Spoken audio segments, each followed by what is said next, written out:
Maintenant, on passe à J'écoute. la question de Lévite. Vraiment, je prie beaucoup pour tes fidèles. Le Lévite.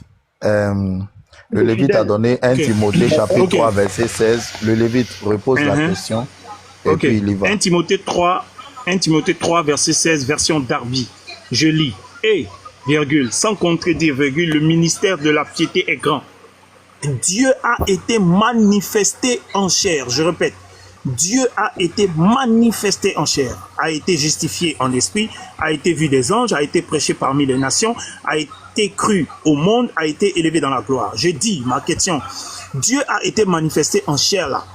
C'était à quel moment? Et quand il s'est manifesté en chair là, il était lui-même qui?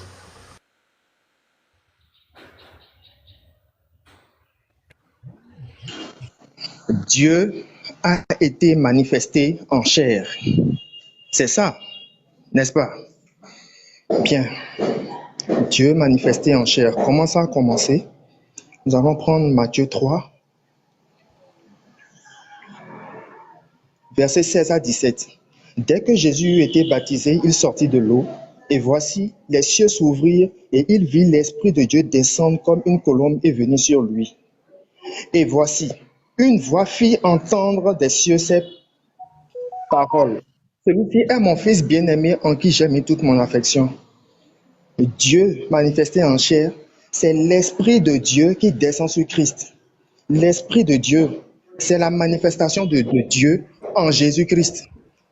D'accord? C'est ça, Tu Dieu me permets manifesté en chair. une Mais question de précision, 10 laissez-moi secondes. finir au moins. Vous me dites que je me suis muté tout ce temps-là. Maintenant, je veux parler, on Vas-y, me coupe encore.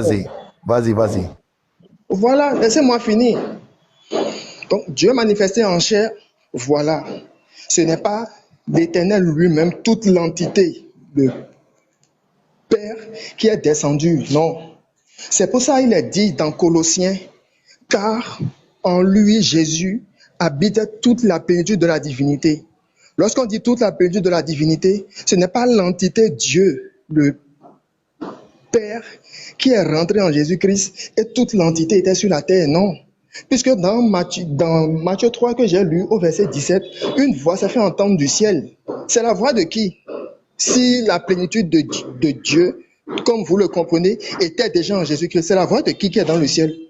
Vous n'allez quand même pas me dire que l'omniprésence de Dieu a commencé à ce moment-là. Depuis le commencement, Dieu est omniprésent.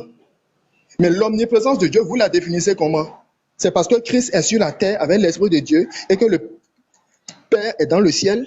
Non. Au commencement, Dieu créa les cieux et la terre. La terre était informe et l'Esprit de Dieu se mouvait au-dessus des eaux. C'est déjà une omniprésence de Dieu, ça. Dieu a toujours été présent dans sa création. Parce que le souffle de vie que nous avons, c'est lui-même déjà. Donc, si vous voulez ramener ou centrifuger l'omniprésence de Dieu, parce que Christ est venu et que l'Esprit est descendu sur lui, qu'est-ce qu'on va dire des prophètes? Ça veut dire que Dieu était aussi omniprésent? Non, arrêtez ça. Arrêtez ça. Il y a une panoplie de versets bibliques dans la Bible qui montrent que Dieu était en Christ. Le passage de Corinthiens le dit. Dieu était en Christ en réconciliant le monde et avec lui-même. Dieu était en Christ. Quand on dit ça, ça veut dire quoi? C'est l'Esprit de Dieu qui est descendu sur Christ. Mais le Père lui-même, l'entité entière, était toujours dans l'éternité. C'est pour ça que c'est lui qui a parlé du ciel. Lors de la transfiguration, pour montrer que Christ, qui était déjà avec la plénitude de son esprit sur la terre, n'est pas lui. Lors de la transfiguration, lorsque Élie et Moïse sont venus et qu'ils discutaient, une nuée les a entourés. La voix s'est fait entendre encore en disant, celui-ci est mon fils bien-aimé, suivez-le. Jésus était là avec Élie et Moïse. C'est qui est en train de dire ça? On va dire que c'est encore Jésus, c'est ça? Non. Maintenant, si vous voulez supprimer la présence distincte du Fils et que vous voulez faire de seul être, le Père et le Fils à la fois, vous n'êtes pas différent des musulmans qui disent que le Père ne peut pas engendrer. Vous n'êtes pas différent. D'accord? Parce que l'apôtre Paul, dans toutes ses préludes, il dit toujours, béni soit le Dieu de notre Seigneur Jésus-Christ. Lui, il a compris la révélation. Il sait ce qu'il disait. Vous n'êtes pas plus élevé que ce serviteur de Dieu. Vous n'êtes pas plus élevé que lui. Non. C'est lui qui a posé le fondement. Lorsqu'il pose le fondement, qu'est-ce qu'il dit? Béni soit le Dieu de notre Seigneur Je Jésus-Christ. pense que c'est bon maintenant, hein, c'est bon. Attendez, attendez, Le attendez. Lévite va Non, rebondir sur attendez, son non, truc. Daïms, attendez. Ah, Attendez. vraiment. Avant que le Lévite ne rebondisse, non, Yotafé, moi je vais préciser ta pensée. Je reviens dans Matthieu 3,16. Si j'étais bien compris, c'est pour que tout le monde te comprenne bien.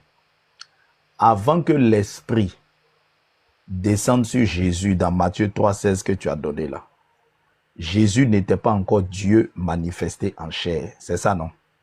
Je veux juste la précision là, et puis le Lévite rebondit. Puisque le Lévite a demandé, Dieu manifesté chair, c'est quoi? Tu as répondu que Matthieu 3,16, l'Esprit descend sur Jésus, c'est Jésus manifesté en chair. Ok. Juste avant cette scène, lorsque Jean-Baptiste voit Jésus, il n'a pas encore baptisé. Il le voit.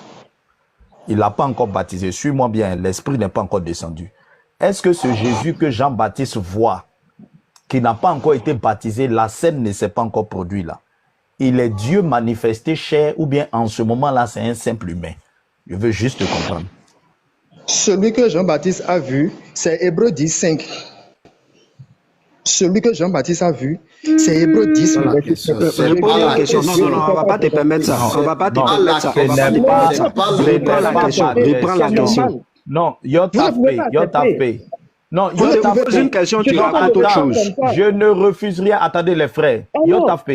Yotafé, écoute-moi. Oui, oui. Écoute-moi. Oui. Moi, je ne suis pas en train de te poser une question. Écoute-moi calmement. Essaie d'être un peu calme. Je ne suis pas en train de te poser une question comme quelqu'un qui est contre ce que tu dis. Je pose une question pour que le Lévite puisse mieux rebondir. Le Lévite dit, Dieu s'est manifesté en chair, ça veut dire quoi?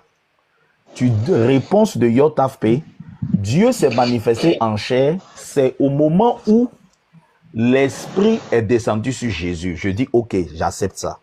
Maintenant, avant que l'Esprit descende, on dit Jean-Baptiste l'a vu et puis Jean-Baptiste a parlé avant de le baptiser. Quand Jean-Baptiste l'a vu là, en ce moment, il était Dieu manifesté en chair ou bien il n'était pas encore devenu Dieu manifesté en chair, il était chair tout simplement. Non. C'est ça que je veux que tu précises. Jésus. Ah oui, d'accord. Ok. Jésus n'est pas chair. Il a existé avant d'entrer dans le monde. Il a existé. Donc quand Jean-Baptiste l'a vu avant que l'Esprit... Attends, quand Jean-Baptiste l'a vu avant que l'Esprit de Dieu ne descende sur lui là. Attends, quand Jean-Baptiste l'a vu... Non, c'est Lévite qui doit rebondir. Je ne veux pas que le temps de Lévite soit long. C'est pour éclaircir. Quand Jean-Baptiste l'a vu, avant que l'Esprit descende sur lui, avant qu'il le baptise là, était-il Dieu manifesté en chair ou bien il ne l'était pas? Je peux répondre maintenant. Pour que le Lévite bon? rebondisse. Je peux répondre sans qu'on ne m'interrompe, c'est possible? Il faut me répondre. Attends, il a besoin de combien de minutes pour répondre à ça là? C'est quoi ça? Fils du Très-Haut. Fils du Très-Haut, si tu ne peux pas répondre simplement à cette question-là, on va passer à autre chose. Non, mais regarde, tu as fait un développement. Attends, Fils du Suprême. S'il vous plaît. Fils du Suprême, un instant. Pasteur, je vais éclaircir quelque chose, s'il te plaît, pasteur. S'il vous plaît, les frères. Je ne veux pas qu'on me coupe, c'est tout. Écoute-moi, je vais te donner la parole. Je te demande pardon. Ici, là, nous sommes des chrétiens. En dehors même des débats interreligieux, il y a notre moralité, il y a notre crédibilité qui est là. On ne fait pas un débat parce qu'il faut faire débat, on veut imposer, non. Et on est chrétien avant tout. Il y a un minimum de crédibilité que nous devons avoir. La question du frère, on t'a posé la question Dieu manifesté en chair. On t'a dit, ça veut dire quoi? Tu as dit tout et truc. Fils du Très-Haut te demande. Tu as dit que c'est lorsque le Saint-Esprit est descendu sur lui, au jour du baptême, c'est ça qui explique Dieu manifesté en chair. On te pose la question simplement. Donc, avant cet événement-là, le Jésus-Christ qui était là, avant le baptême, avant cet événement, Il était quoi? Fils du Très-Haut, c'est ça, non? C'est ça? Est-ce qu'il était Dieu manifesté en chair ou bien il n'était pas encore Dieu manifesté en chair? La question est simple. Réponds le frère et puis on va avancer. Question simple. On ne va pas en concours avec toi. Maintenant, je dis, laissez-moi répondre. C'est ce que j'ai dit. Je ne veux pas qu'on m'interrompe en fait, c'est tout. Jésus. Je vais lui mettre une minute. Attends, je vais te mettre une minute pour cette réponse, comme ça on ne va pas t'interrompre. Attends, je te mets une minute pour cette réponse, comme ça on ne va pas t'interrompre. Voilà, vas-y, tu as tes une minute, vas-y. Jésus est la parole qui a été faite chair. D'accord? Maintenant, quand il est entré dans le monde à travers le sein de Marie, Philippiens 2 nous dit qu'il s'est dépouillé de toute sa gloire, de toute sa puissance. Lorsqu'il est sorti du sein de Marie, c'était la parole faite chair, mais sans aucune puissance. Il était le Fils de Dieu venu sur terre. Pourquoi? Il était simple, il est venu comme un simple homme. Il devait être guidé par Dieu. Donc, il s'est laissé guider lorsque l'Esprit de Dieu est venu sur lui. Donc, avant l'Esprit, c'était le Fils de Dieu sur terre. Maintenant, Dieu manifesté en chair, c'est lorsqu'il entre en son Fils à travers Matthieu 3, verset 17, pour accomplir le ministère. Si, ta minute est finie. Maintenant, en conclusion de ce que tu viens de dire en une minute, avant qu'il ne se baptise et que, comme tu dis, la puissance descende sur lui, était-il Dieu manifesté en chair ou bien il n'était pas encore Dieu manifesté en chair? En conclusion. Il n'était pas manifesté en chair, il était le Fils. Non, il était le Fils de Dieu. Est-ce qu'il était le Fils? On t'a compris? On va laisser le Lévite rebondir. Donc, le Lévite, l'explication de Yotafpe, c'est que... on n'a pas bien saisi ce qu'il a dit. On n'a pas saisi. On n'a pas saisi. Le Lévite est patient. Le Lévite est patient. Parce que, attends, excuse-moi, Fils du Suprême, faut pas qu'il va nous embrouiller. Parce que son argumentaire, on a bien écouté. La question est simple. Tu as dit, Lévite a pris 1 Timothée 3, verset 16. Dieu manifesté en chair, là, ça veut dire quoi? Tu as pris Matthieu 3. Il a été baptisé, c'est qu'il a reçu le Saint-Esprit. J'avais dit Dieu manifesté en chair. La question est simple. Est-ce qu'avant qu'il ne reçoive le Saint-Esprit, là, tu as parlé du Saint-Esprit, les prophètes ont reçu le Saint-Esprit, toutes ces choses, on a compris toutes ces choses. Est-ce qu'avant qu'il ne reçoive le Saint-Esprit, là, on n'a pas demandé s'il n'était pas fils ou il n'était pas fils? On demande, avant qu'il ne reçoive le Saint-Esprit, là, était-il Dieu manifesté en chair ou il n'était pas Dieu manifesté en chair? La question est simple. C'est lui ou bien c'est non, il était Dieu manifesté en chair avant le Saint-Esprit, il n'était pas Dieu manifesté en chair. Ça, là, on va tourner tout du pot. On va aller d'Hébreux 10, verset 5. Faut pas jouer à notre esprit. Vous pensez que vous faites vidéo là. Quand on regarde, c'est pas on peut pas répondre à la vidéo là. Quand on est face à face, là, tout votre blague va sortir. Faut répondre. Était-il Dieu manifesté en chair ou il n'était pas Dieu manifesté en chair avant qu'il ne reçoive avant son baptême? Faut nous répondre là. Tu vas aller où? J'ai répondu, mais apparemment, vous n'avez rien compris. Bon, je vais dire, pas bien entendu, tu as bugué. Oui, donc, pardon, faut répondre et puis le vide va vas-y. Voilà, je reprends. Je dis, Jean 1, Jésus est la parole qui a été faite chair. Je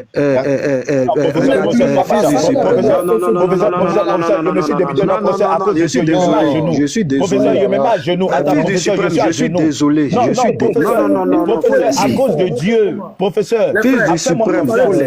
Professeur, aujourd'hui, je te connais, pardon. Fais-moi confiance. Accorde-moi. Pardon, professeur, pardon. Mais la question est simple. Qu'est-ce qu'il veut nous raconter? Professeur, à cause de Dieu, pardon, professeur. Regarde, Yotafpe.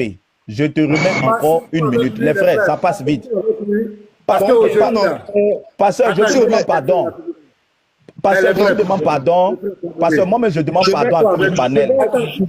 Je vais répondre de façon directe. Voilà, attends, s'il vous plaît. Je vais dire quelque chose à mes frères. Oui. Écoutez-moi. Je vais dire à tous les frères, je vous demande pardon. Patientez avec lui. Parce que moi, il n'est pas encore parlé. Comment je vais le prendre tout de suite là? Vous allez voir ce qui va se passer. Je vous demande pardon. Tout ce qu'il a, laissez-le, mettez-le à l'aise. Qu'il dit ce qu'il veut, donnez-lui un temps, qu'il s'exprime librement. Mais il faut que quand lui va sortir d'ici là, il va plus aller faire vidéo sur quelqu'un ici. Je vous demande pardon. Donc, et supportons. On va écouter, on va entendre beaucoup de choses. Quand ils viennent en face de nous, il y a beaucoup de choses qu'on va entendre. Supportons, patientons. Voilà, il faisait vidéo, il ne titubait pas. Hein. Il titubait pas, il parlait bien dans la vidéo. Ça passe, c'était clair, net. Pasteur B,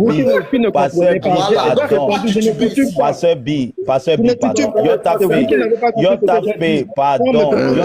Attends, je vais te donner une minute pour répondre à ma question. Oui, Fils du suprême. Moi, je vais rebondir par rapport à tout ce qui se passe. Regarde, on ne va pas passer tout le live en train de lui donner une minute à chaque fois pour cette petite question. Effectivement. Regardez, moi là, tu me demandes, est-ce qu'avant le baptême, il était Dieu manifesté en chair? Oui, il était Dieu manifesté en chair. Yo tapé, fait de même. Oui, pour moi, il était Dieu manifesté en chair. Maintenant, toi, est-ce qu'il était Dieu manifesté en chair avant le baptême ou il n'était pas Dieu manifesté en chair? J'ai mis une minute. Réponds à la question. Jésus était le Fils de Dieu manifesté. Il était le Fils de Dieu. Voilà. Mais ce n'est pas possible. Donc il était Dieu manifesté en chair. Ce n'est pas ça la question. C'est pas ça la question. La question est de savoir est-ce qu'il était Dieu manifesté en chair ou il n'est pas Dieu manifesté. On n'a pas dit est-ce qu'il était Fils de Dieu. C'est pas ça la question. Non, on connaît le Fils de Dieu. Le Fils de Dieu, le Fils de Dieu est un Dieu. D'accord? C'est pas ça la question. Non, les frères, nous y sommes prêts. Israël dit, nous y sommes prêts. S'il vous plaît. James, s'il vous plaît. James, laissez-moi faire, s'il vous plaît. Voilà, c'est le Lévite qui va rebondir. Yotafpe, pardon. Hein. Moi, j'ai apprécié ton argumentaire. Tu as été clair. Dieu manifesté en chair, c'est au moment où l'Esprit descend sur Jésus après le baptême. C'est ça qu'on appelle Dieu manifesté en chair.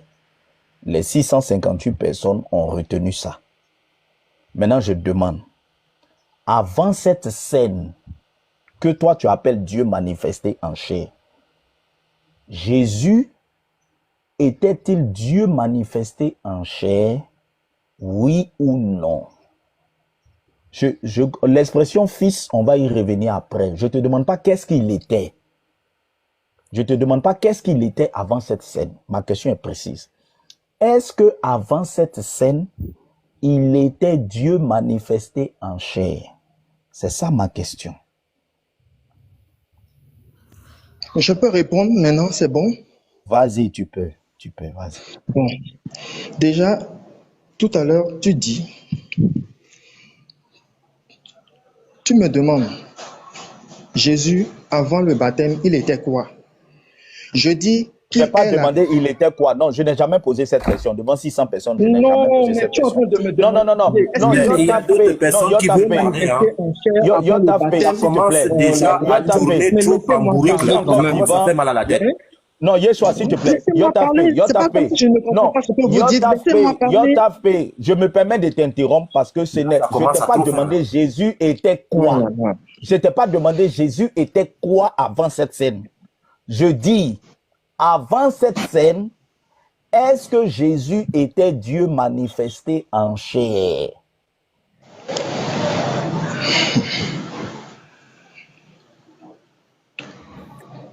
C'est bon, c'est fini? Je peux répondre maintenant? Vas-y, c'est la dernière fois et puis Lévite va répondre. C'est la dernière fois, vas-y. Voilà, pourquoi à chaque fois vous me coupez? C'est ça, moi je ne comprends pas. Je dois forcément raisonner comme vous, non? Ah, vraiment? Dieu manifesté en chair, ça prend effet lorsque Christ reçoit la plénitude de la divinité, lors de Matthieu 3, verset 17. Avant ça, il était le Fils de Dieu sur la terre. Il y a plusieurs versets qui corroborent ce que je dis. Donc, en conclusion, avant ça, il n'était pas Dieu manifesté en chair, c'est ça? Le Fils d'un Dieu est un Dieu. Ce sont des choses... Des choses donc, avant ça, il était Dieu manifesté en chair. Fils du trône. Jean 1 est clair. Attendez, on va laisser le Lévite rebondir. Attendez, on va laisser le Lévite rebondir. Excuse-moi. Non, le fils du trône, le Lévite va répondre. Le gars dit, il faut frire le poisson par sa progresse. Il dit, c'est quand il était fils de Dieu, mais lorsqu'il a pris le baptême, il était Dieu manifesté en chair. Donc, il a fini de prendre le baptême, il était Dieu manifesté en chair. Je ramène encore une autre question. Il n'était plus fils de Dieu lorsqu'il a pris le baptême, ou bien le fils de Dieu, ça s'est arrêté après son baptême. Merci beaucoup. On va aller loin. Tu vas aller loin. Non, il va aller loin. On va l'attraper là. Non, pasteur, attendez, il a parlé au pasteur, s'il vous plaît. Pasteur, je descends. Yo tapé, attends là, on t'a donné 10 minutes, tu ne peux pas répondre, faut pas nous fatiguer. Pasteur, je descends, il faut me faire remonter. Parce que je n'arrive même pas à muter, je n'arrive pas à faire truc. Voilà. Okay. Les frères, de question en question, laissons le Lévite rebondir. Vous voyez que le pasteur est calme. Yeshua veut parler. Il y a beaucoup de gens qui veulent parler. Je pense que on a compris. Yo tapé. Voilà, yo tapé. Il faut te muter. Le Lévite va rebondir, s'il te plaît. Mais si on a compris, on a fait le tour. Le Lévite. Après le Lévite, j'aimerais prendre la parole. Je dois sortir. Il n'y a pas de problème, pasteur. Le Lévite, vas-y, tu as la parole. Ok. Ça fait rire. Ça fait rire. En fait, le monsieur, il voit la bombe venir et il est en train de chercher à quoi s'accrocher. Parce que la question que je lui ai posée selon le verset, la réponse qu'il a donnée va le clouer et le clou. Voilà pourquoi lorsque vous avez sorti une question en dessous, il bégait depuis plus de 10 minutes. Il ne peut pas clairement répondre à la question. Il est perdu. Le monsieur est perdu. Il ne s'y attendait pas. Comment tu peux dire que Dieu s'est manifesté en chair? C'est au moment où le Saint-Esprit est descendu sur Jésus. Mais sois sérieux. Parce que quand tu donnes cette réponse, ça veut dire qu'avant ça, il n'était pas Dieu manifesté en chair. C'est ça c'est cette question que les frères te posent, mais tu ne peux pas affirmer. Parce que tu es pris dans ton propre piège par la réponse que tu as donnée. C'est pathétique. Sortez de là où vous êtes là. Vous faites pitié. Vous faites pitié. Même des enfants de 3 ans de chrétienté sont en train de se poser des questions sur votre sort. Vous faites pitié en fait. Sortez de là. Sortez de là. Moi, je n'ai plus rien à dire parce que tu es cloué. Je me mute. Merci. Bon, le Lévite. Non, attends, attends. Toi et moi, on a eu un long échange, s'il te plaît. Il y a des frères qui sont dans les starting blocks. Pardon, ça bouillonne. Faut te muter. Non, pardon, faut te muter. Faut noter. Non, note les différentes interventions. Tu auras l'occasion de revenir, s'il te plaît. Faut noter. Hein? Pasteur Daïs, vas-y. Pardon, Pasteur Daïs me sortit. Pardon. On a tous parlé longtemps. Je libère ma place pour le professeur qui est descendu. Daïs, vas-y. Voilà. Merci beaucoup et shalom à tous les frères. Je pense que Yotav a besoin d'être aidé, mais il ne se rend pas compte qu'il a besoin d'aide. Et à cause de ça, je vais m'appuyer sur les choses sur ce qu'il a dit. Yotav P nous a dit que c'est l'Esprit de Dieu.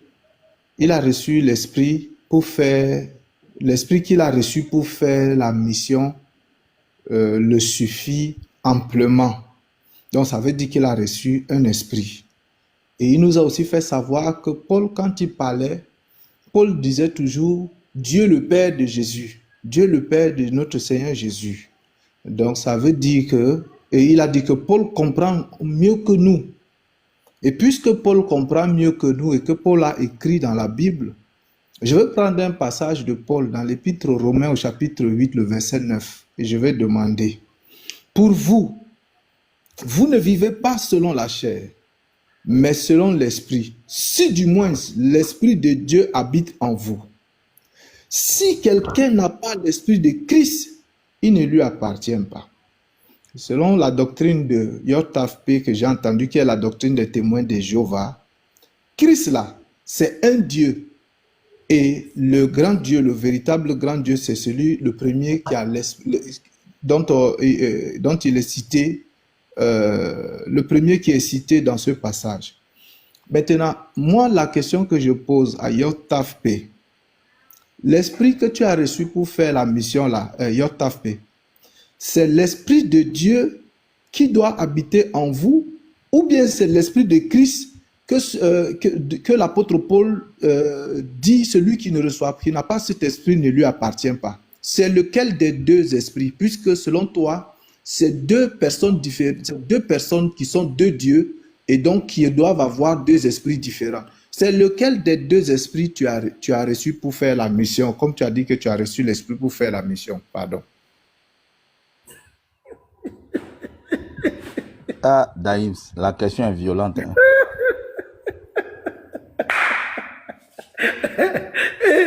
Moi, je me répète à sa place.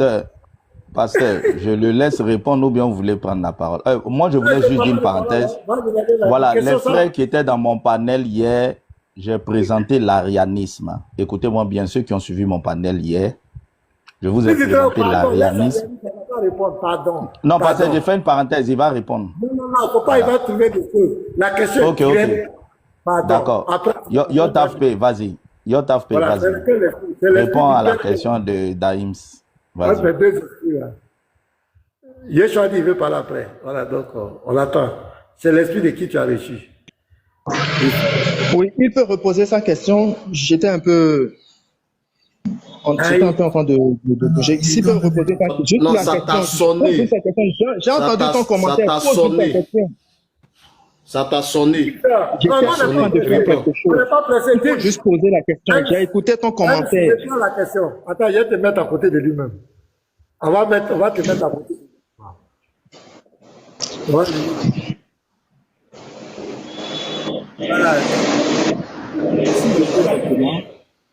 Je vais juste te rappeler, il a dit que l'esprit que Yotafpe nous a dit que l'esprit qu'il a reçu pour faire la mission le suffit amplement. Et il nous a dit que quand Paul parlait, Paul disait toujours Dieu le Père de Jésus, de notre Seigneur Jésus. Et il nous a dit que Paul comprend mieux que nous. Et donc, comme Paul comprend mieux que nous et qu'il a écrit dans la Bible, je vais dans l'épître aux Romains chapitre 8 verset 9. Pour vous, vous ne vivez pas selon la chair, mais selon l'esprit, si du moins l'esprit de Dieu habite en vous. Il dit, si quelqu'un n'a pas l'esprit de Christ, il ne lui appartient pas. Et selon lui, Christ, c'est un autre Dieu, un Dieu à côté de Dieu. Et il y a l'esprit de Dieu selon lui et l'esprit de Christ. Maintenant, l'esprit qu'il a reçu, Yotafpe, l'esprit que tu as reçu pour la mission là, c'est lequel des deux esprits, puisque les deux sont différents? C'est l'esprit de Dieu ou bien c'est l'esprit de Christ? C'était ça ma question. Ça va. Ok, je peux répondre, c'est bon? Dims, il te fait descendre. Oui, Yotafpe, tu peux répondre, vas-y. Bien. Déjà, c'est toi-même qui veux avoir cette compréhension, comme quoi il y aurait deux esprits qui peuvent entrer en l'homme lorsqu'on devient chrétien. Ça, c'est ta compréhension. Sinon, dans 1 Corinthiens 15, 1 Corinthiens 12, verset 1, 2, 3 et suite, on dit qu'il y a un seul esprit, d'accord, et plusieurs ministères, un seul Seigneur et un seul Dieu. Tu as compris? Donc, le seul esprit là manifeste et matérialise la présence du Père et du Fils en même temps. Verset. Je prends 2 Jean 1, le verset 9. Il est dit, quiconque va plus loin et ne demeure pas dans la doctrine de Christ n'a point Dieu. Celui qui demeure dans cette doctrine a le Père et le Fils. Donc le Père et le Fils est matérialisé par le Saint-Esprit. C'est un seul esprit.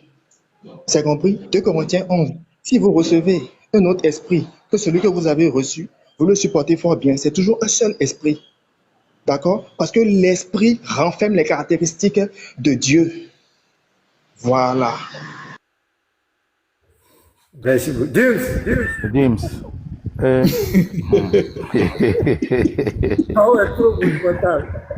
Pasteur Dims, il faut rebondir, on va avancer. Pardon, papa. Je vais descendre. Et puis, moi, j'ai dit depuis hier dans le live de... Non, il faut rebondir. Il faut montrer que ce que je dis, c'est faux. Non, il faut laisser. Yotaf, c'est à son tour de rebondir. Pardon, il faut laisser. Yotav, ma question c'était lequel? L'esprit de Christ ou l'esprit de Dieu que tu as reçu? Et tu dis que toi tu as reçu un seul esprit qui est l'esprit du Saint-Esprit, mais tu nous détermines pas l'esprit que tu as reçu là appartient à qui? À Dieu ou au Christ? Parce que Paul est clair.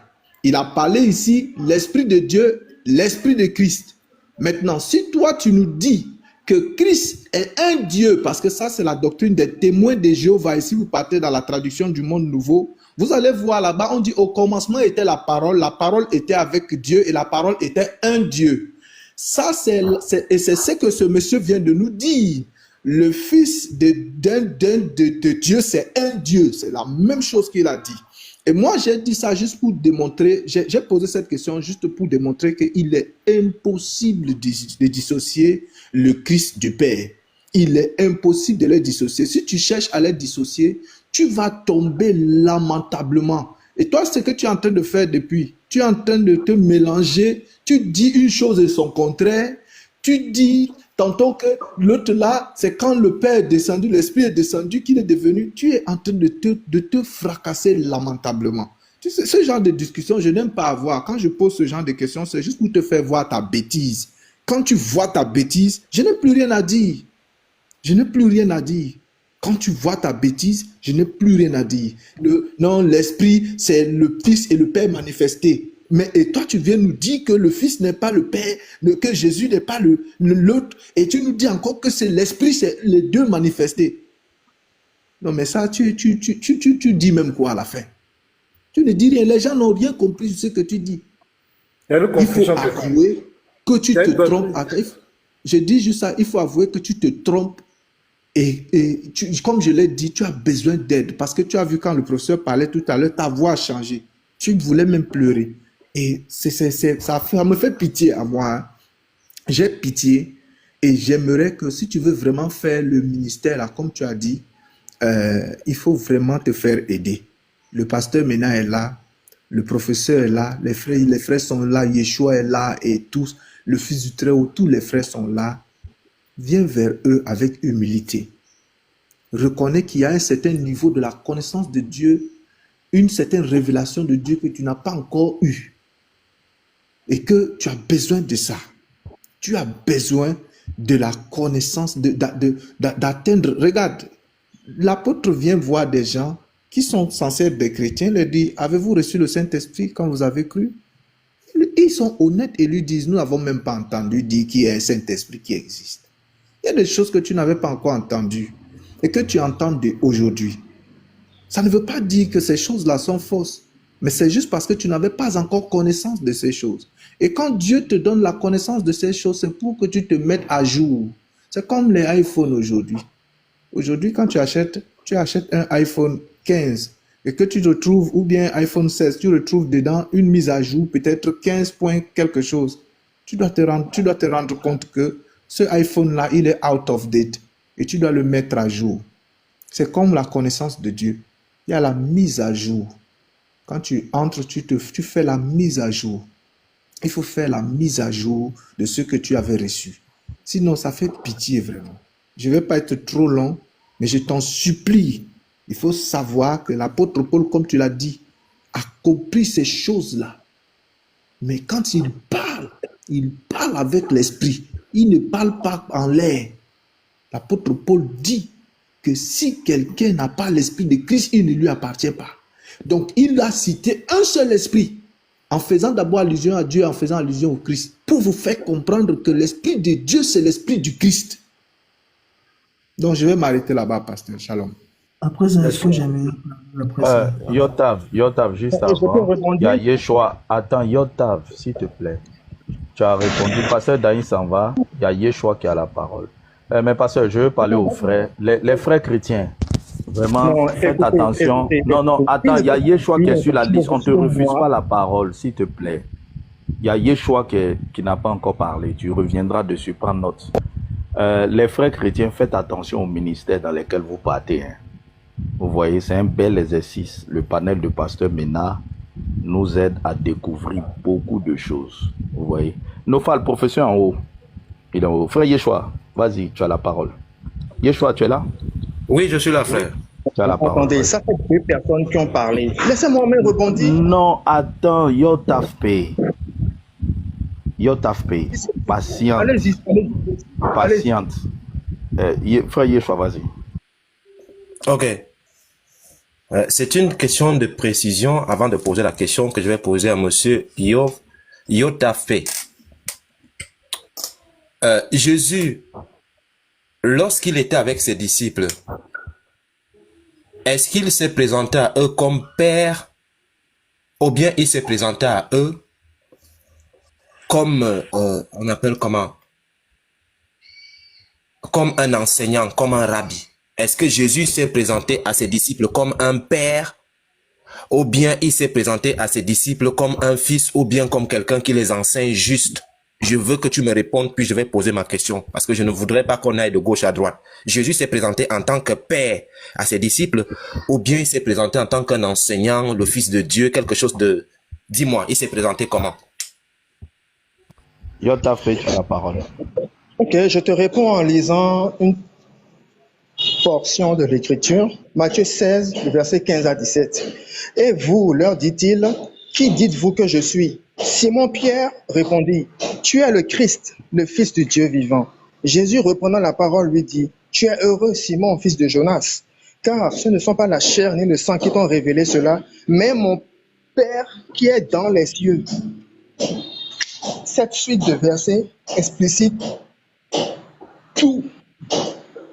Jésus s'est présenté à eux comme étant le Fils de Dieu, venu leur montrer le chemin. Et il a montré en même temps dans ce même verset-là que Dieu était toujours dans les cieux. Parce que c'est Dieu qui est dans les cieux, qui a révélé à Pierre que Jésus est Fils de Dieu. Donc ce verset-là, ça clôt tout. Mais on va toujours épiloguer. Merci beaucoup, frère. Tu venais de me dire que Jésus s'est présenté comme Fils de Dieu, pas comme Père, n'est-ce pas?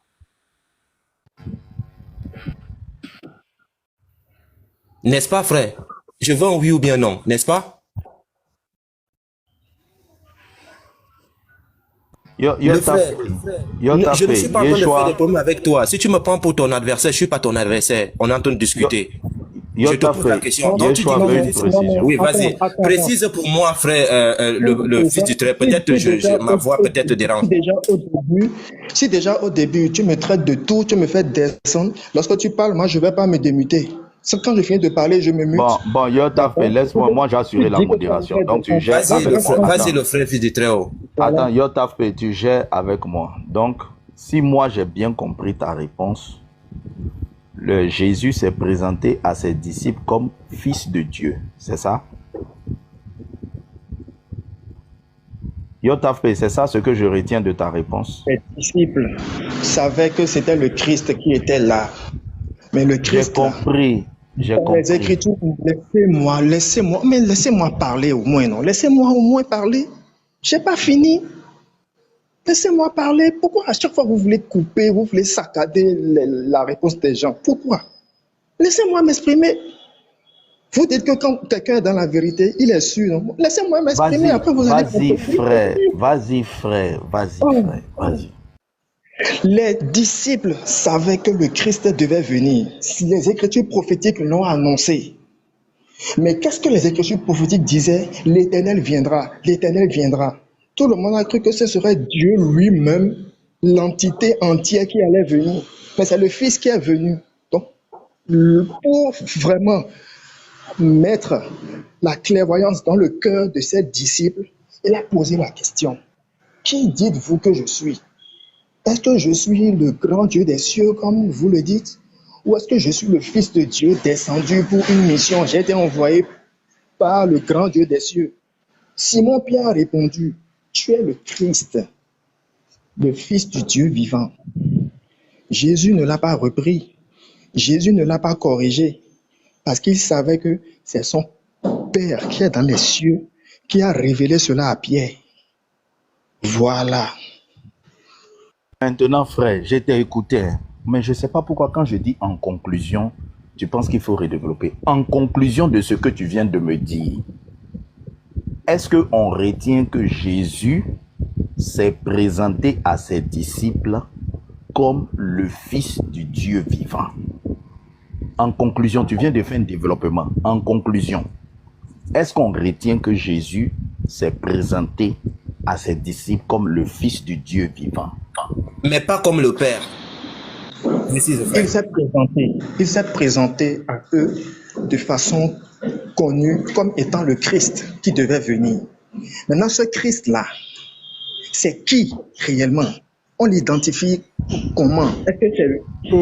Frère, tu vois, la question, attends, la question n'est pas, je répète la question, la question n'est pas qui est le Christ. La question c'est le Jésus là. comment il s'est présenté à ses disciples. La question, ce n'est pas Jésus, qui est-il? Ma première phrase, je le dis déjà, c'est juste que j'approfondis. Je dis, il s'est présenté Non, comme laisse étant le Christ. l'approfondissement, parce que pour que les gens retiennent, tu sais, souvent, trop de paroles font perdre. Voilà. Le Christ. Voilà. Le Christ, Donc Jésus c'est bon. s'est présenté à ses disciples comme le Christ, c'est ça?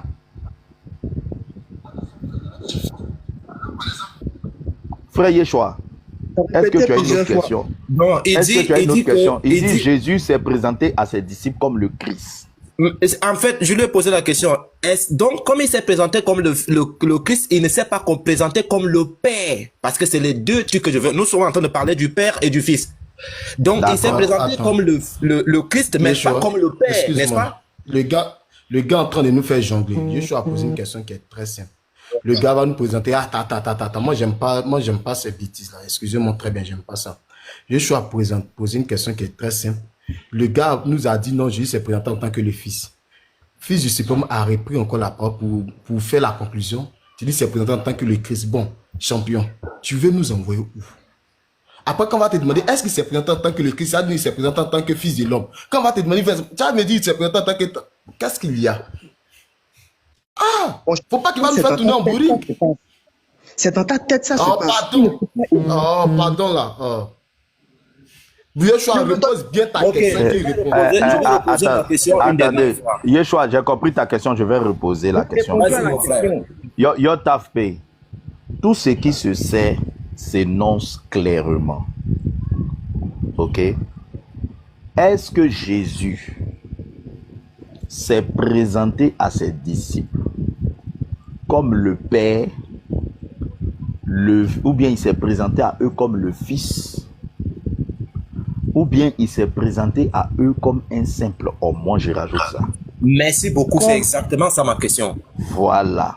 Comment Jésus s'est présenté à ses disciples? Comme étant le Christ.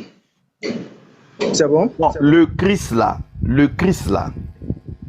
il est le Père, il est le Fils, ou bien il est un simple homme? Merci beaucoup, frère. Ça montre clairement que lorsque je vous réponds, ça rentre et ça sort. C'est ça votre problème. J'ai répondu clairement. J'ai cité Matthieu. Faut faire rentrer encore. C'est pas grave. Faire rentrer encore. C'est sorti. Faire rentrer. Laissez-moi parler.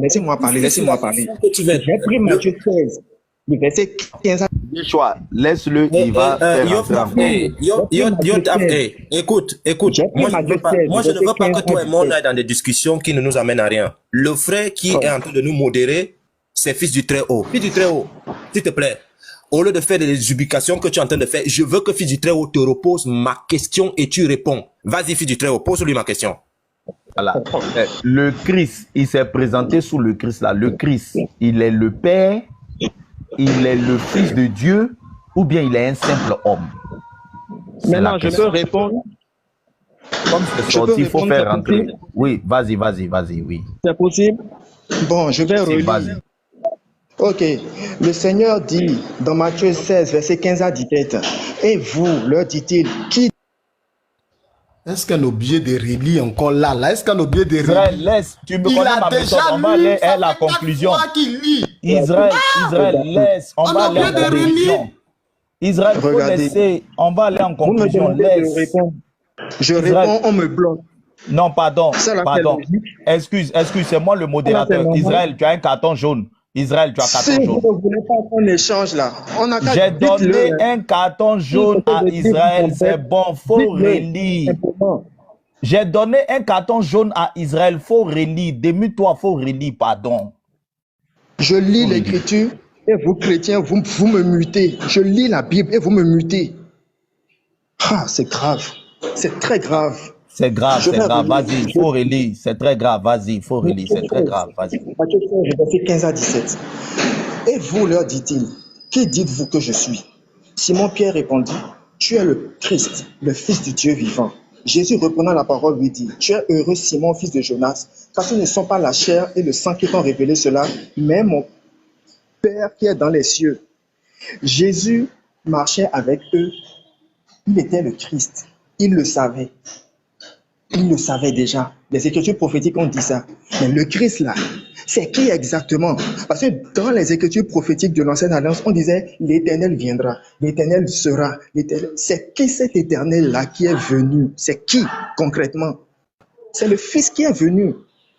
C'est le Fils qui est envoyé. Jean 3,16. C'est le verset que tous les chrétiens connaissent.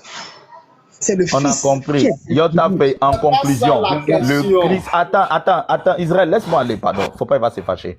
En conclusion, le Christ là, il est le Père, il est le Fils, ou bien il est un simple homme. En conclusion de tout ce que tu as dit.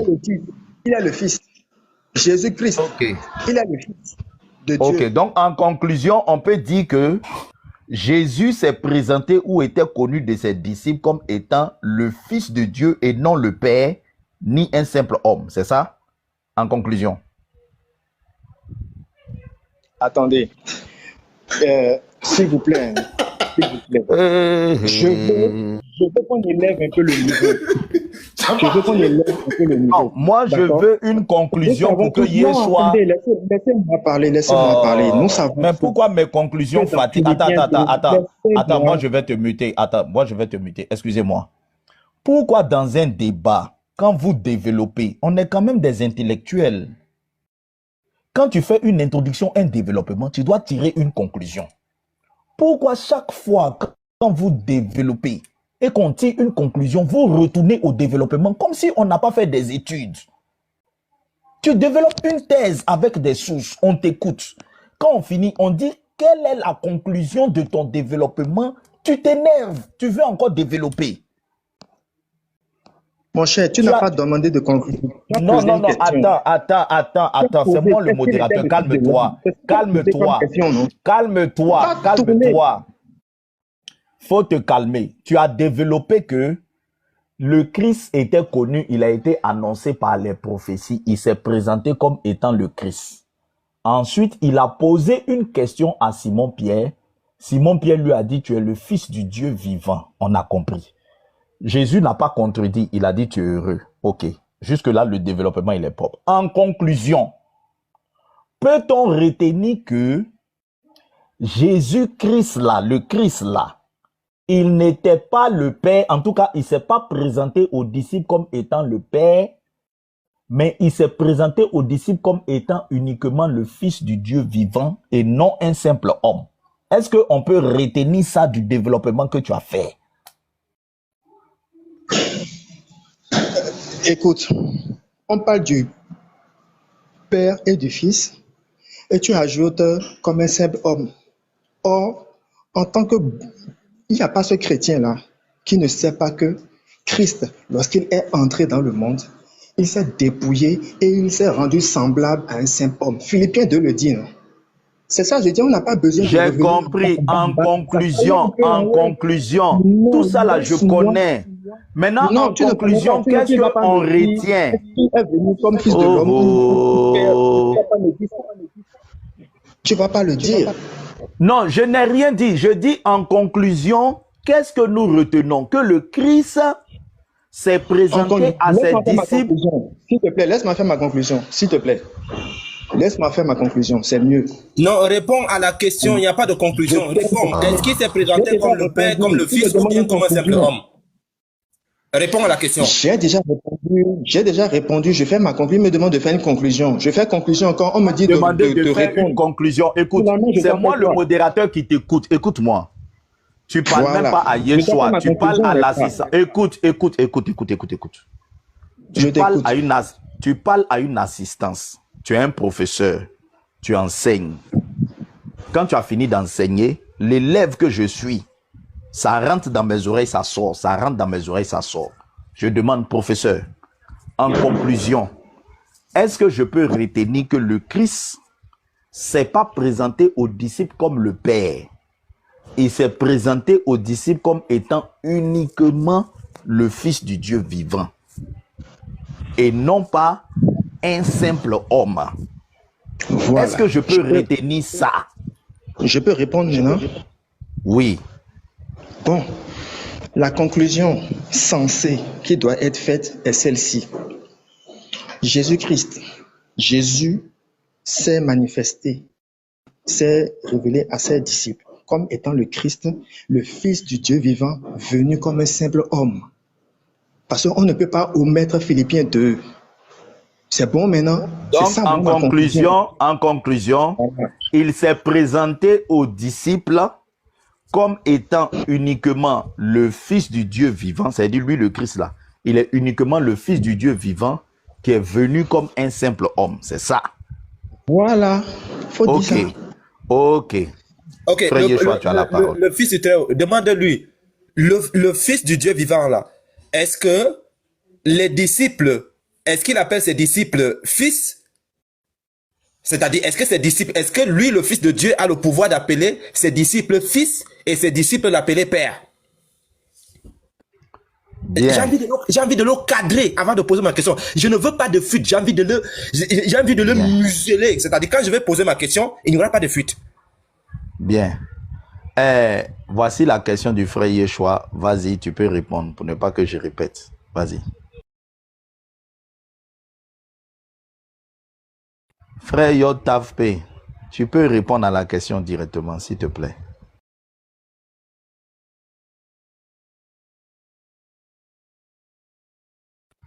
Frère Yotavpe, tu es là? Parce que, est-ce qu'on m'entend? Ou bien je suis...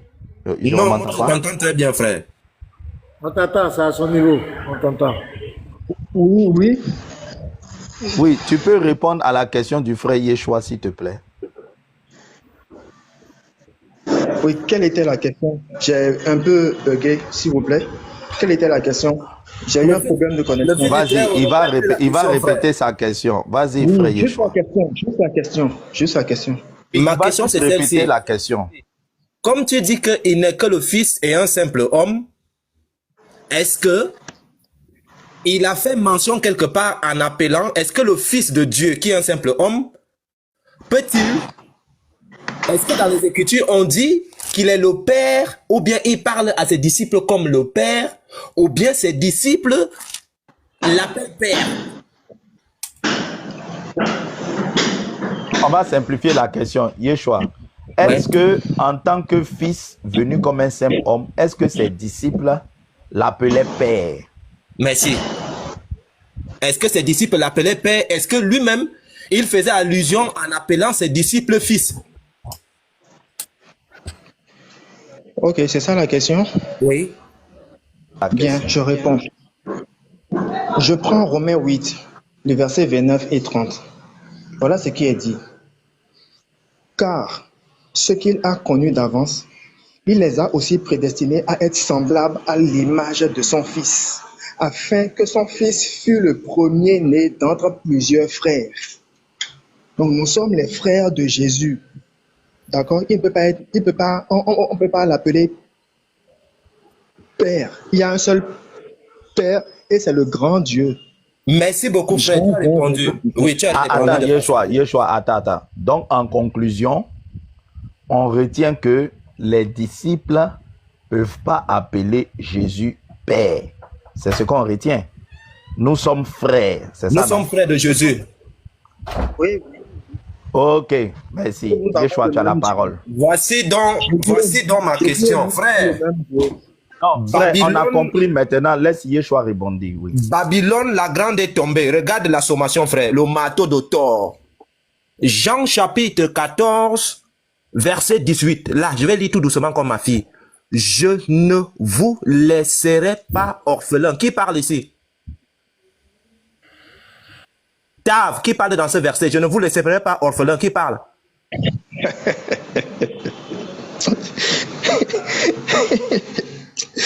Oh, c'est pas possible, quoi. Mon Dieu. Je ne vous laisserai pas orphelin. Qui parle? Réponds. Tu nous perds le temps. Il y a beaucoup de personnes qui veulent parler. Qui parle? Tout ça là pour ça? Attends, je vais te répondre. Je vais te citer l'écriture. Attends. Je dis qui parle ici? Qui parle dans ce verset? C'est quoi ça? On a oublié de citer l'écriture pour ça encore. Qui parle ici? Je ne vous laisserai pas orphelin. Qui parle? Vous allez voir ce qui va se passer. Frère Yotav. Développement.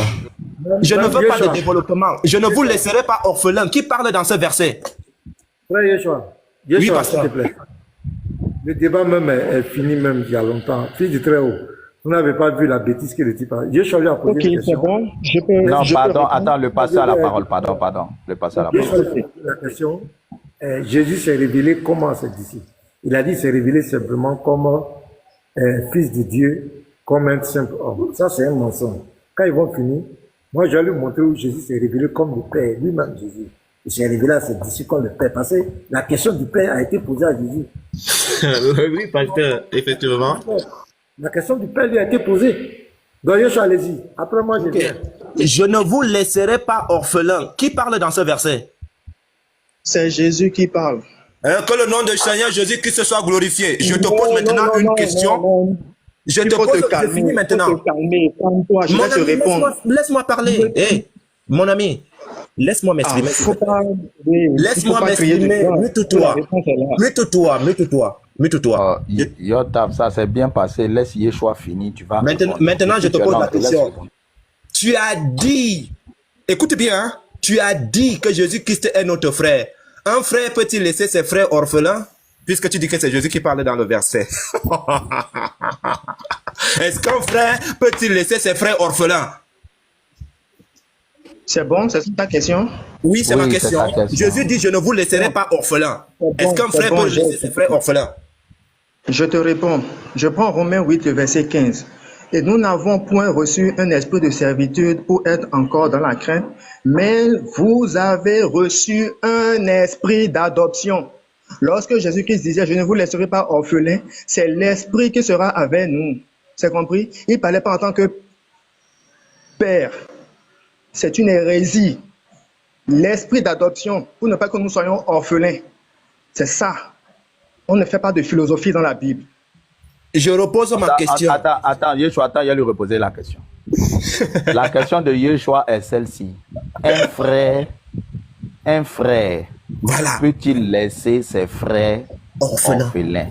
Réponds, ne m'amène pas des balivernes. On a compris ce que tu as dit, hein.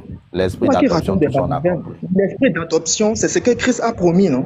Non, on a compris. Non, attends, Jésus dit, attends, Israël, attends. Non, c'est ça, Israël. Attends, il va être calme et puis je passe au pasteur. S'il ne répond pas, passe au pasteur parce qu'on commence à être fatigué. Jésus dit, moi Jésus, je ne vais pas vous laisser orphelins. La question de Yeshua. Est-ce qu'un frère... Allah fait miséricorde à tout le monde dans ce monde-là. Que tu sois musulman, que tu sois chrétien, que tu sois féticheur, que tu sois juif. Cette miséricorde-là, Allah il donne ça à tout le monde. Et la raison, et c'est pourquoi tu vas voir les chrétiens qui sont riches, qui ont des milliards. Tu vas voir un féticheur, il est riche, il a des milliards. Ces milliards-là viennent de qui? Ça vient d'Allah. Et c'est dans sa miséricorde, il donne cette richesse-là à tout le monde. Là, il ne met pas de distinction. Et Allah, maintenant, il va dire, il est le très miséricordieux. Ar-Rahim, qui vient à la wazn fa'il, qui veut dire quoi? Cette miséricorde est réservée uniquement à ceux qui ont adoré Allah dans ce monde-là. À ceux qui ont accepté que Allah, il est la seule divinité qu'on doit adorer, sans l'associer à qui ou à quoi que ce soit. Donc, le très miséricordieux, cette miséricorde est réservée uniquement aux musulmans le jour de la résurrection. Donc, voici la signification de Ar-Rahman Ar-Rahim. Maintenant, le pasteur Mina, non, attends. On t'a écouté longtemps. Tu as beaucoup parlé. Faut nous dire que la miséricorde... Non, passez, pardon. La miséricorde, ça veut dire quoi? Tout ça là, on t'a écouté.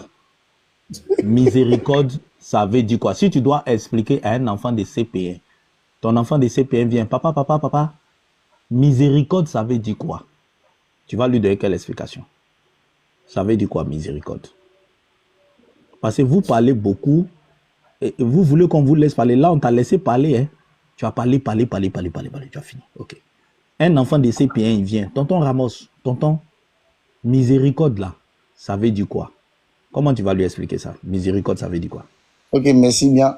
On dit un mot n'a le sens que dans son contexte. Donc, quand l'enfant va me demander, ça dépendra dans quel contexte il me pose la question. La question que vous avez posée sur la miséricorde, c'est la miséricorde dans le contexte coranique que j'ai donné. Et quand là, il parle de Allah, ça veut dire quoi? Ça veut dire que vous parlez beaucoup. Regarde, moi, si on me demande manger veut dire quoi? J'ai dit manger, c'est le fait de prendre la nourriture, mettre dans la bouche. Dans certains contextes, ça peut vouloir dire coucher avec une femme. Par exemple, si il dit j'ai mangé une femme, ça peut dire j'ai couché avec cette femme. Dans un certain contexte, ça veut dire que j'ai dépensé l'argent. Si je dis j'ai mangé mon argent, ça veut, tu vois, c'est clair. Mais vous, quand vous passe la parole, vous bavardez, on ne retient rien. Miséricorde là, ça veut dire quoi? Ok, merci beaucoup. Vous avez même répondu à ma question sans le savoir, à votre question plus sans le savoir. Parce que vous avez dit qu'on dit manger, manger veut dire quoi? Et vous avez dit que si un enfant vous pose la question sans savoir. Il faut laisser manger, il faut dire miséricorde veut dire quoi?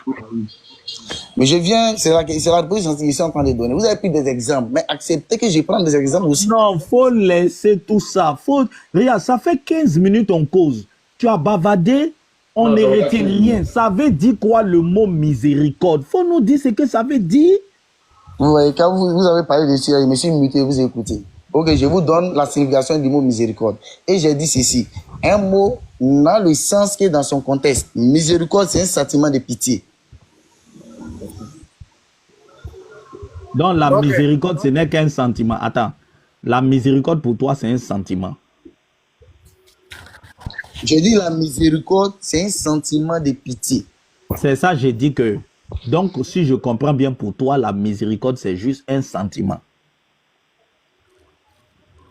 Je reviens. J'ai dit la miséricorde. Tu m'as posé la question. Si un enfant de CPM me demande, papa, miséricorde. Mais un sentiment de pitié là, c'est un sentiment ou bien c'est pas un sentiment? Ok. J'ai dit, je réponds selon la question que tu m'as posée. Tu dis, si un enfant de CPM vient me demander, papa, la miséricorde, la veut dire quoi? Je lui dirai, la miséricorde, c'est un sentiment de pitié. Ça, c'est son niveau. Et je répondis pour dire, en conclusion, je répondis pour dire que, en conclusion, la miséricorde est donc un sentiment. Je vais parler. Mais tu poses une question, je ne finis pas, tu es en train d'amener les trucs. Au fait, si vous vous calmez, d'abord que je suis calmé avec votre... Fils du très haut, fils du très haut, fils du très haut. Oui, pasteur. Voilà, on va faire quelque chose. Il a dit que le tout miséricordieux, ça veut dire que Allah fait miséricorde à tous les hommes, les chrétiens, d'hommes sont riches, c'est la miséricorde d'Allah. Et le très miséricorde, ça c'est entre les musulmans. Allah fait le très miséricorde, ça c'est entre les musulmans. C'est ce qu'il a dit. Moi, ça m'intéresse. La première des choses, il vient de dire encore que miséricorde, c'est un sentiment de pitié. Bon, la sourate 4, le verset 18. Quand quelqu'un, Allah dit que quelqu'un a vécu sur la terre, il ne connaissait pas la loi de Dieu. Et que, arrivé à la fin de sa vie, il se rend compte qu'il a fait des bêtises. Et il demande pardon. Il demande pardon. Allah dit, il refuse. Est-ce que ça, c'est de la pitié? Merci beaucoup. Je vous attendais sur ce verset où Allah dit, il n'a pas d'absolution pour quelqu'un qui fait le mal. Il est dans le mal. Jusqu'à ce que la mort vienne en lui. C'est-à-dire où la mort est venue. Lui, mais il sait, quand Allah parle ici, Allah dit cette personne. Il a demandé pardon à Allah. Il demande pardon. Et puis Allah dit, faut pas nous fatiguer. Tu allais réciter en arabe, tout ça, ça ne nous intéresse pas. Ma question, c'est ça votre problème. Vous n'êtes pas dans la vérité. Ma question est précise. Quand il a demandé, il a fait le mal, on sait. Au dernier jour de sa vie, il demande pardon à Allah. Allah dit, il refuse. Est-ce que c'est de la pitié? Réponds. Faut pas nous fatiguer. Ok, je vais répondre avec le Coran. Je vais répondre avec le Coran. Allah dit, mais le repenti n'est pas accepté de ceux qui persistent dans le mal. Tu es dans le mal, tu persistes dedans.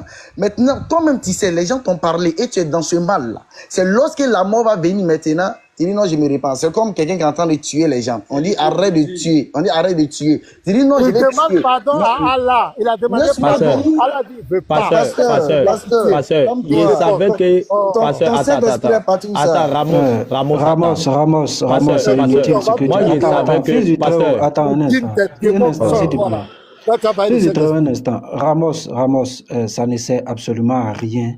Ce que tu viens de raconter, ton Saint-Esprit, ça ne sert à rien.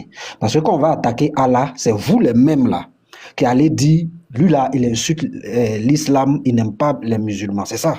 C'est vous toujours. C'est vous. Non, laisse-moi finir. Sinon, il y a été déposé en bas même. Voilà. C'est toujours vous qui attaquez les autres. Lorsqu'on va répondre, vous allez trouver que les autres sont contre l'islam. C'est quelle attitude vous présentez aux gens là? C'est quoi ça? Cet esprit-là, c'est Dieu pour moi. Si tu fais, il y a allumé Allah à cause de toi, tout à l'heure là. Si tu t'amuses, mais je vais allumer ton prophète et Allah tout à l'heure. Il ne faut pas l'écouter, il faut laisser. Allons-y. Il n'a qu'à répondre à ma question. C'est pas parce que vous vous sentez coincé que vous allez commencer à raconter des bêtises. Il va répondre, sinon on ne bouge pas. Quand le type il a fait le mal, oui, il a fait le mal, tout le monde le connaît, il a fait... Pasteur, non, attends. Pasteur, donnez-moi une motion de 10 secondes. Non, attends, non, il faut qu'il réponde à la question, je viens. Il a tué tout le monde, il a fait du mal. Et il demande pardon. Il dit, je reconnais ce que j'ai fait, je demande pardon. Parce que je suis dans les derniers jours de ma vie, je veux me repentir, je te demande pardon. Allah dit, je refuse, je ne te pardonne pas. Est-ce que c'est de la pitié? Réponds à ma question. C'est ce que je t'ai demandé. Ok, Pasteur Milan, avant, j'aimerais présenter mes excuses au professeur. Ouais. J'aimerais présenter mes excuses au professeur. Peut-être qu'il a mal pris ce que j'ai dit. Il m'excuse, voilà, je n'ai pas blasphémé sur le Saint-Esprit et ce n'était pas mon intention. Qu'il m'excuse pour ça. Ok, et revenons. Ok, il n'y a pas de souci. Pasteur, maintenant, je vais répondre à votre question. Une personne, un délinquant qui vole, qui tue les gens, on lui dit arrête, il dit non, j'arrête pas. Et puis il assume ce qu'il est en train de faire. On a compris, il demande pardon à la fin. Allah dit je refuse. Parce que c'est la pitié. Pasteur, si vous ne m'écoutez pas, vous n'allez rien obtenir. Pasteur, il y a un problème avec les musulmans. Des fois, les débats, il y a un problème d'abord de français. Vous êtes en train de parler de pitié. Si vous l'écoutez bien, vous allez voir qu'il parle de autre chose. Faites semblant. Demandez-lui avoir pitié, ça veut dire quoi? Faites semblant, vous allez voir que pitié même là, il ne comprend même pas ce que c'est pour répondre même à votre question. Faites semblant, demandez-lui avoir pitié, ça veut dire quoi, pasteur? Demandez-lui. Vous allez voir que la définition du mot pitié même, vous n'êtes pas au diapason. Donc ce que vous êtes en train de parler là, lui, il ne comprend pas. Tu as raison, pas être depuis là. Je ne sais pas. Ramos, pasteur, on fait le test. Ramos, avoir pitié de quelqu'un. Attends, Ramos, s'il te plaît, avoir pitié de quelqu'un, ça veut dire quoi? Simple. Ok. D'abord, on ne finit pas avec une question. Pourquoi vous fuyez les questions? Restons dans le sujet. Le pasteur a posé une question. Je reviens sur la question du pasteur. C'est tout. Toutes les questions que vous allez poser, je vais répondre. Et puis, je vais vous donner des cours théologiques, des cours coraniques. Parce que vous êtes face à un musulman averti. Calmez-vous. Ok. Vous allez apprendre. Pasteur a dit. Voilà, pasteur. Attends, je réponds à ma question. Non, pasteur, je viens, pasteur. Non, je réponds à ma question. Non, laisse-moi répondre. On va organiser. Attendez, on va organiser. Tu poses une question, je ne vais pas répondre. Tu poses une autre question, je ne vais pas répondre. Ramos, je vais tout revenir sur la question que tu as posée. On va organiser, Ramos, un instant. Le pasteur va reposer sa question. Tu as besoin de combien de minutes pour répondre à sa question? Ramos, ça c'est à toi maintenant que je demande. Ok. Il pose sa question, il me donne seulement que 5 minutes, je réponds à sa question. La même question. La question n'a pas besoin de 5 minutes. La question que j'ai posée, la question qu'il va poser, tu auras besoin de 5 minutes pour répondre. Non, c'est 5 secondes pour répondre. 3 minutes. Bon, pasteur, on va lui accorder les 3 minutes. On verra bien s'il a répondu ou bien il n'a pas répondu. Hein, pasteur, on va lui accorder ça. Surat 4, verset 18. Le Dieu de l'islam dit. Donc d'abord, lui, il nous a dit que la miséricorde, puis il lui a posé la question, la miséricorde c'est quoi? Il dit, ça avoir pitié. J'ai dit, ok. À la Surat 4, verset 18, le Dieu de l'islam dit, si quelqu'un a fait du mal pendant sa vie. Il a fait le mal, même s'il veut, il a explosé même un pays. Il a fait du mal pendant sa vie. Et qu'au soir de ses jours, où il veut rentrer dans l'au-delà, où la mort, il sent que la mort arrive, il se rend compte qu'il a commis des erreurs. Et qu'il demande pardon. Il se repent, il demande pardon. Le Dieu de l'islam dit il refuse, il ne lui pardonne pas. Je pose la question à M. Ramos. Est-ce que c'est de la pitié? Est-ce que Allah a eu pitié de lui? Est-ce que c'est de la pitié? Voici ma question. La question est très simple. Maintenant, les autres questions qui vont venir là, il faut attacher ceinture. Donc, tu réponds à ça. Je t'écoute. Et donc, Ramos, je te mets tes 3 minutes. Ok, merci beaucoup. Et d'abord, ce qu'on doit comprendre. Le pasteur, il a dit, moi j'ai dit ici que la miséricorde veut dire pitié. Non, j'ai défini la miséricorde selon le Coran. Et le frère, fils du Très-Haut, a posé la question de savoir si un élève de CP1 veut me demander la miséricorde veut dire quoi. Donc je l'ai répondu selon son intelligence. Donc un mot n'a son sens que dans son contexte. Ça c'est un. Maintenant tu me dis que Allah dit dans le Coran qu'il n'y a pas d'absolution pour une personne qui fait des péchés. Lorsque la mort vient, lui se répand. Mais attends, pasteur. Jésus-Christ dit, si on ne comprend pas les choses terrestres, on ne va pas comprendre les choses célestes. Une personne qui tue les gens, c'est un violeur, c'est un assassin. Il tue seulement. On lui demande d'arrêter, il refuse. La police l'a attrapé, il sait que c'est pas bon. Et puis il tape sa poitrine. Il l'a envoyé devant le juge. Il dit non, lui s'en fout. Ou le juge le condamne maintenant, il dit au juge non, pardon, ne me mets pas en prison.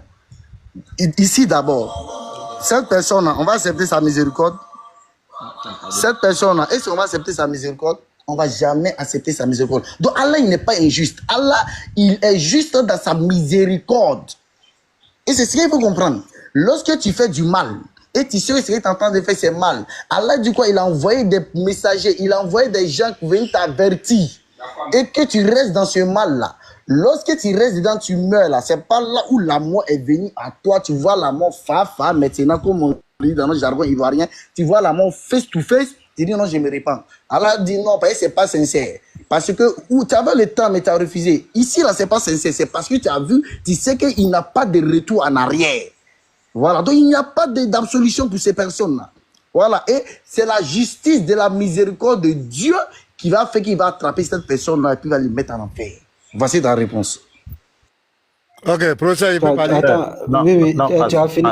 Attendez, on va bien lui demander. Professeur, moi, il m'a adressé à toi, professeur. Attends, il a compris.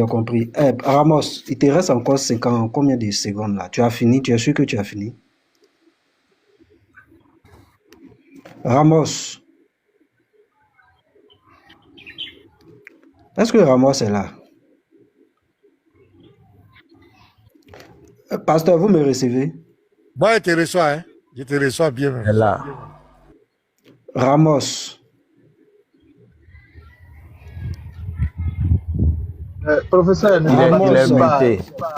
Mais professeur, je profite pendant que tu es chaud. Professeur, quand toi tu l'as écouté là, tu as le sentiment que il comprend ce que ça veut dire avoir pitié. Est-ce que tu as ce sentiment-là? Ça même, fils du Très-Haut, toi tu es allé loin. La question du pasteur là, elle est simple. La question demeure. On dirait qu'il y a Lévite qui veut monter à son second contre là, les frères. Moi, il ne peut plus faire monter quelqu'un. Il y a un pésol, mais le pésol ne prend pas. Faites monter le Lévite, pardonnez le modérateur. Moi, tout est bloqué, je ne peux rien faire, je ne peux pas muter, je ne peux pas. Il y a un pésol qui tourne, mais qui ne se confirme pas.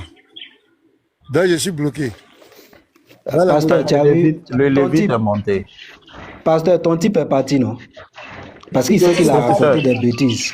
Professeur, le souci, comment répondre à une question s'il ne comprend même pas le sens du mot? C'est ça le problème. Le pasteur lui demande, le Lévite, vas-y. Voilà.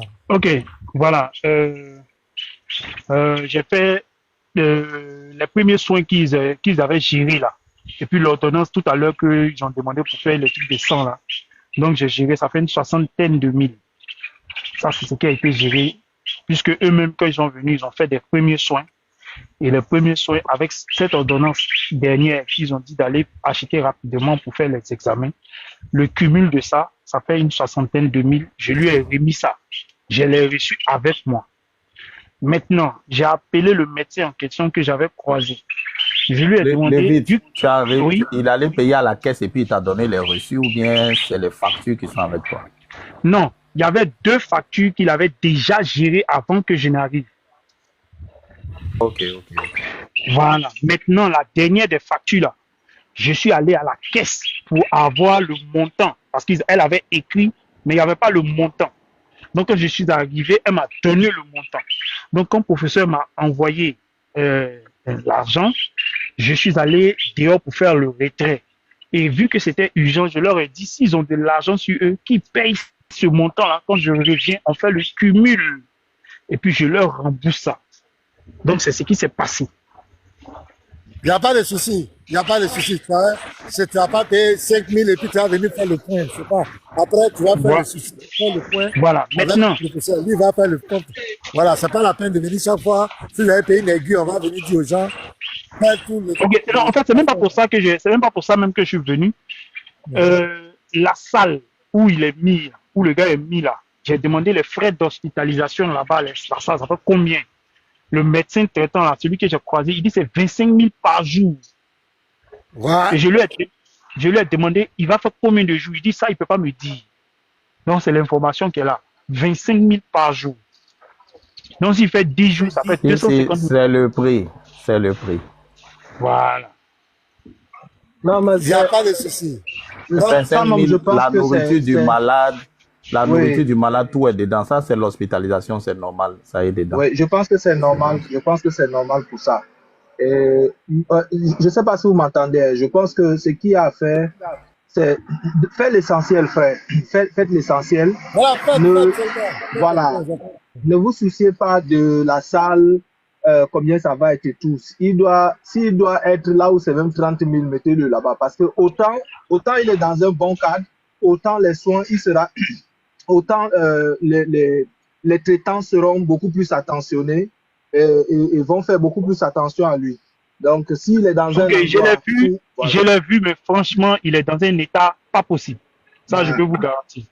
J'ai pas voulu prendre de photos parce que c'était pas joli du tout. Donc, je l'ai vu. Son état, c'est pas bon. La manière dont je l'ai vu là, c'est pas ça. Mais au moins, il est dans un bloc opératoire. Je pense que, à la grâce de Dieu, ça peut aller. Ouais, il dit il a besoin de... Le nom, c'est le numéro. Il faut prendre le plus 225. 07 3 fois 57 et puis 51. Je reprends après. Pour tous ceux qui veulent agir, vous voyez que c'est très grave. Le plus 225 pour ceux qui ne sont pas en Côte d'Ivoire. Le 07 3 fois 57 et puis 51 à la fin. Et c'est Wave. Maintenant, pour ceux qui sont en Europe. Attendez, j'ai fini les frères. Ceux qui sont en Europe, vous pouvez appeler sur le numéro par rapport au MoneyGram, RIA, Western Union, il va vous donner les coordonnées. Oui, qui voulait parler là? C'est qui? Non, en fait, je voulais juste dire qu'il faut préciser que comme quelqu'un a demandé le nom, ça veut dire que peut-être là derrière le numéro et peut-être qu'il veut faire un Western Union. Donc, envoyez un message WhatsApp sur le numéro pour que le professeur vous donne le nom complet auquel vous allez faire des transferts, si vous avez un transfert à faire. C'est ce que je voulais dire, pasteur. Merci beaucoup. Donc, c'est clair. Donc, la première chose, comment on l'appelle là? Mais le Lévite. Pour l'hospitalisation, la salle d'hospitalisation. Oui. On paye le jour, bien c'est comment? Ou bien c'est à sa sortie? Non, c'est à la sortie normalement. C'est à la sortie. Bon, je lui ai pas demandé. Tout ce que je lui ai demandé, j'ai dit, il va faire combien de jours? Et ça, il m'a dit, il ne sait pas. Ouais, en tout cas, d'accord. Il ne peut pas savoir le Lévite. C'est à la fin, ils vont faire le point. Il ne peut pas savoir. Ok. Sinon, c'est le prix. Merci beaucoup. Merci ok, beaucoup. donc après. Ok, merci. Moi, je suis là, j'attends, parce que comme ils ont dit, il y a 8 médecins qui doivent le traiter. Donc, j'attends. Après, chaque médecin, ils vont donner le prix de ce qu'il a fait. Donc, j'attends. Les premiers sont dedans. Je lui ai demandé s'ils ont fini. Ils disent qu'ils n'ont pas encore fini. Dès qu'ils finissent, ils vont nous appeler et puis on pourra payer ce qu'il faut. Donc, je suis là, j'attends. Ok, il n'y a pas de problème. Vraiment, merci pour ta sollicitude. Merci pour le temps que tu mets. Vraiment, merci, le frère. Ok, après. Voilà, après, merci. Voilà. Ah, aujourd'hui, dans mon live là, les frères, moi, il doit arrêter. Je ne sais pas comment on fait ça. Hein. D'accord, ça va patienter un peu. Non, je dis là, mais il est descendu, pasteur, ton débatteur. Pasteur, moi, je pense que ça allait être un débat stérile, hein, parce que quand vous demandez où est la... Ce qui m'a mal arrivé après là, c'est qu'il dit que la très miséricorde d'Allah, c'est entre les musulmans. C'est pour les musulmans. Il allait m'expliquer comment le musulman rentre au paradis, comment Allah le fait rentrer au paradis. Il allait nous expliquer ça. C'est-à-dire que, pasteur, maintenant là, il faut qu'on définisse les mots. On s'entend d'abord sur le sens des mots. Parce que moi, à force de débattre avec les musulmans, je pense qu'on ne parle plus la même langue. Vous, si on vous demande la pitié, vous allez dire que la pitié, c'est quand quelqu'un fait quelque chose, il te demande pardon, tu as pitié et puis tu laisses tomber. Lui, il vous dit que la pitié, c'est pas ça. La personne, il a fait quelque chose, il te demande pardon, mais comme il a demandé pardon en dernière minute là, on le sanctionne. Et le fait de le sanctionner là, Allah est miséricordieux comme ça. Donc, on n'a pas les mêmes définitions des mots. Donc, ça devient un débat dessous. Voilà, ils sont dans un autre monde. Voilà. C'est à cause de ça, souvent, je leur demande, mais pardon, toi, la pitié là, avoir pitié de quelqu'un, ça veut dire quoi? Et vous allez voir qu'il va vous donner une définition. Matin, on a demandé à un emprunter. Il dit emprunter veut dire dériver. Vous voyez? Bon, comme ça, là, quand on est en train de débattre, on s'entend pas sur les mots. On ne peut pas se comprendre. Pardon. Pardon, il y a des gens qui demandent encore en bas ce qui se passe. Donc, à chaque fois, il faut qu'on fasse un rappel de la situation pour informer les gens. Parce qu'il y a d'autres qui viennent d'arriver, qui entendent seulement les contributions, mais qui ne savent pas exactement de quoi on parle. Et donc, voilà. Si on peut faire vas-y, James, faut le dire en même temps. Oui. Donc, il faut préciser que c'est pas un frère débatteur, parce que les gens demandent c'est qui. C'est pas un frère débatteur. Oui. Soyez rassurés, c'est pas un frère débatteur. Vas-y, frère Jim. Oui, c'est un frère, un enfant de Dieu qui a eu des problèmes familiaux, et donc dans son sommeil, il a été violenté par son épouse. Et puis, elle, pensant qu'il était mort parce qu'il saignait et il était inconscient, elle s'est aussi donné la mort. Mais par la grâce de Dieu, lui, il n'est pas mort. Et donc, il est dans un piteux état. Et pour parler comme les hommes, hein, il est dans un mauvais état et il a besoin de soins en urgence. Donc, il a été déplacé du village dans lequel il se trouvait pour Abidjan, là où il peut être facilement pris en charge, là où il y a les compétences nécessaires pour la prise en charge. Donc, du coup, on est en train de faire une contribution, les bonnes volontés, ceux qui ont la main sur le cœur. Vous pouvez participer pour sauver la vie de ce frère-là. Voilà, ce serait une bonne chose. Donc, si vous avez une participation, le numéro du professeur est là, c'est 07 57 57 57 51. Vous pouvez ajouter l'indicatif, c'est un homme. Vous pouvez ajouter l'indicatif de la Côte d'Ivoire si vous voulez lui envoyer un Orange Money ou bien à l'extérieur. Voilà, donc si vous êtes là où vous ne pouvez pas envoyer Orange Money, envoyez un message à professeur WhatsApp, il vous donne le nom et vous pouvez faire ça via RIA, MoneyGram ou bien via Western Union. Donc je pense que j'ai tout dit, pasteur. C'est clair. C'est ça, merci. D'accord. Pasteur, moi je pense qu'avant de continuer, Ramos, entendez-vous, pour qu'on soit sûr, nous qui vous écoutons, que quand vous parlez de pitié, là, vous devez vous parler de la même chose. Parce que moi, je n'ai pas l'impression que vous parlez de la même chose. Voilà. Ramos, avoir pitié de quelqu'un, ça veut dire quoi? Pour qu'on soit sûr que le pasteur et toi, vous parlez de la même chose. Avoir pitié de quelqu'un, ça veut dire quoi?